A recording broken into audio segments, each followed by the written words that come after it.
చూస్ country delight, live better. ఇప్పుడే country delight app ని download చేసుకోండి.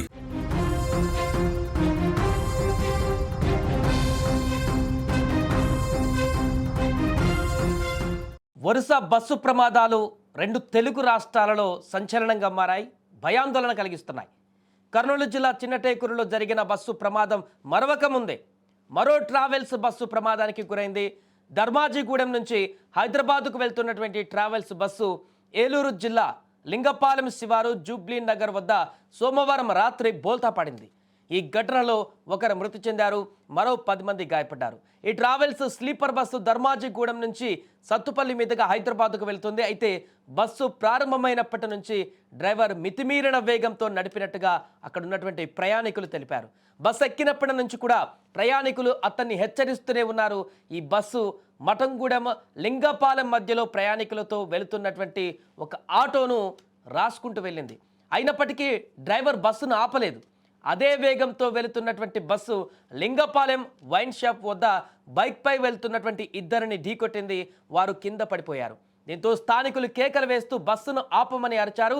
అయినా కూడా డ్రైవర్ అదే నిర్లక్ష్యంతో బస్సును ముందుకు పోనిచ్చాడు. బైక్పై నుంచి పడిన ఇద్దరు బస్సును వెంబడించారు.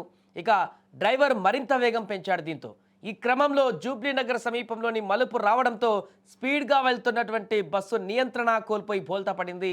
ఈ యొక్క ప్రమాదంలో బస్సులో ముందు సీట్లో ఉన్నటువంటి హైదరాబాద్కు చెందిన సాఫ్ట్వేర్ ఉద్యోగం చేస్తున్నటువంటి వీరంకి ప్రవీణ్ పైన బస్సు వరిగి పడడంతో అక్కడికక్కడే మృతి చెందాడు.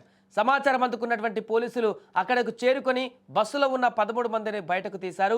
బస్సు డ్రైవర్ మద్యం తాగి ఉన్నట్లుగా కూడా అనుమానిస్తున్నారు. దానికి సంబంధించిన పూర్తి వివరాలు బయటికి రావాల్సి ఉంది. కానీ బస్సు డ్రైవర్ తీసుకున్నటువంటి ఈ నిర్ణయం పూర్తిగా rash driving, speed driving. Already దారి మధ్యలో కొంతమందిని ఇబ్బందికరమైనటువంటి పరిస్థితికి గురి చేసి పూర్తిగా నిర్లక్ష్యమైనటువంటి డ్రైవింగ్తో బస్సులో ఉన్నటువంటి ప్రయాణికుల ప్రాణాలను గాల్లో పెట్టేసి ఈ రకంగా డ్రైవింగ్ చేయడం కారణంగానే ఆ బస్సు బోల్తా పడినట్టుగా తెలుస్తుంది. వరుసగా జరుగుతున్నటువంటి ప్రమాదాలు చూస్తే మరొక బస్సు బోల్తా పడిందంటే ఆందోళన కలిగిన అందరికీ మరొక ప్రైవేట్ ట్రావెల్స్ బస్సు బోల్తా పడింది. పూర్తిగా డ్రైవర్ నిర్లక్ష్యం కారణంగా ఒక ప్రాణాన్ని బలి తీసుకున్నాడు. కాబట్టి ఖచ్చితంగా ఈ యొక్క ప్రమాదానికి సంబంధించినటువంటి దర్యాప్తు అయితే కొనసాగిస్తున్నారు. డ్రైవర్ ఎందుకు అలా ర్యాష్ డ్రైవింగ్ చేయాల్సి వచ్చింది? ప్రయాణికులు హెచ్చరిస్తున్నా కూడా అంత స్పీడ్గా డ్రైవ్ చేయాల్సిన పరిస్థితి ఎందుకు వచ్చింది? ఆల్రెడీ దారి మధ్యలో ఒక బైక్ని ఢీకొట్టినా కూడా మరలా పరిగెత్తుకుంటూ ప్రయాణించాల్సిన పరిస్థితి ఎందుకు వచ్చింది? ఇంత ర్యాష్ డ్రైవింగ్ అతను ఉద్దేశపూర్వకంగా చేస్తున్నాడా, లేకుంటే ఎందుకు ఇంత స్పీడ్ డ్రైవింగ్ చేశాడు? దీనికి ఇంత ప్రమాదానికి ఎందుకు కారణమయ్యాడు?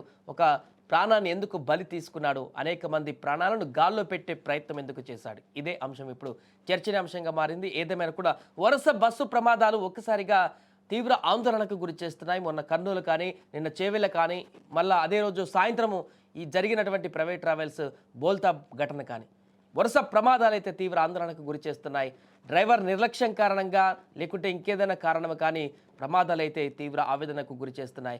అక్కడ చాలామంది ప్రాణాలు కూడా ఈ ప్రమాదాల్లో కోల్పోతుండడం కూడా ఆందోళన కలిగిస్తున్నాయి. ఏదేమైనా కూడా వరుస బస్సు ప్రమాదాల నేపథ్యంలో మరొక బస్సు ప్రమాదానికి సంబంధించినటువంటి ఘటన తాజాగా జరిగింది. దీనికి సంబంధించిన వార్త కూడా ఇప్పుడు వైరల్గా మారుతుంది.